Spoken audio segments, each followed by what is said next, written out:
Good morning. நேற்றைய தினத்தில் ஆசா ராஜாவுடைய கோபத்தை குறித்து நான் பார்த்தோம். அந்த கோபத்தினால அவருக்கு அந்த வியாதி நீங்கவே இல்லை.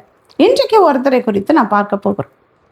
சீரியா ராஜாவுக்கு படைத்தலைவராயிருந்த நாகமான குறித்து நம்ம பார்க்க போகிறோம். அந்த நாகமானுக்கு குஷ்டரோகம் ஏற்பட்டது. அப்போ அவங்க வீட்டில் ஒரு அடிமையாக ஒரு பெண்ணை கொண்டு வந்து வேலைக்கு வைத்திருந்தார்.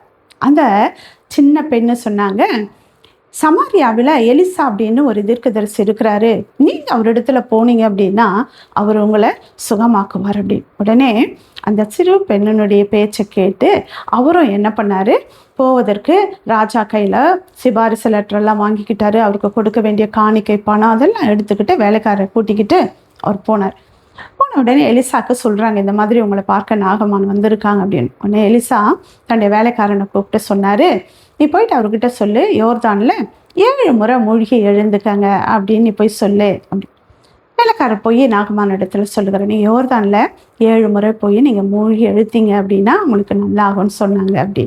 உடனே நாகமானுக்கு பயங்கர உக்கிரமான ஒரு கோபம் வந்தது. நான் ஒரு படைத்தலைவன், நான் வந்திருக்கேன், அவர் இறங்கி அவருடைய கர்த்தருடைய நாமத்தை சொல்லி அவர் தொட்டு என்னை தடவி அவர் சுகப்படுத்துவார் அப்படின்னு நினச்சா மேலே இருந்துக்கிட்டே நீ போயிட்டு குழி அப்படின்னு சொல்கிறார, எங்கள் ஊரில் இல்லாத நதிகளா அப்படின்னு சொல்லிட்டு அவருக்கு பயங்கரமான கோபம் வந்தது. உடனே நாகமானுடைய வேலைக்காரர் சொன்னார், ஐயா, அந்த தீர்க்கதரிசி ஒரு பெரிய காரியத்தை சொல்லியிருந்தா நீங்கள் செஞ்சுருப்பீங்கல்ல, அவர் யோர்தானில் போய் 7 முறை தானே குளிக்க சொல்கிறாரு, நீங்கள் போய் குளித்து தான் பாருங்களேன் அப்படின்னு சொல்லிட்டு. அவருக்கும் உடனே அந்த கோபம் தணிந்தது. சரி அப்படின்னு சொல்லிட்டு அவர் யோர்தானில் போயிட்டு 7 முறை போய் மூழ்கின போது அவர் அந்த குஷ்டரோகம் அவரை விட்டு நீங்கி போனது. இங்கே கீழ்ப்படிந்ததுனால அவர் சுகம் பெற்றுக்கொண்டார். ஆனால் ஆசா ராஜா அவர் கீழ்ப்படியாததினால் அவர் இறந்து போனார். வேத வசனம் இப்படியாய் சொல்லுகிறது, கோபத்தை நெகிழ்ந்து உக்கிரத்தை விட்டு விடு என்று சொல்லி. இன்னைக்கு நம்ம கூட யார் சொல்கிறாங்க அப்படின்னு இல்லாமல் நம்ம சொல்லுகிறத கேட்டு நாம் அதன்படி செய்வோம். கோபப்பட வேண்டாம்.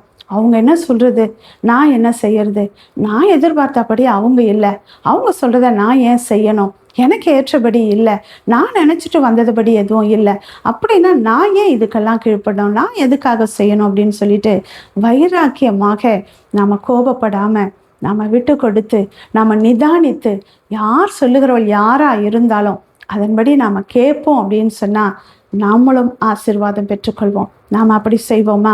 Have a nice day. Jesus loves you.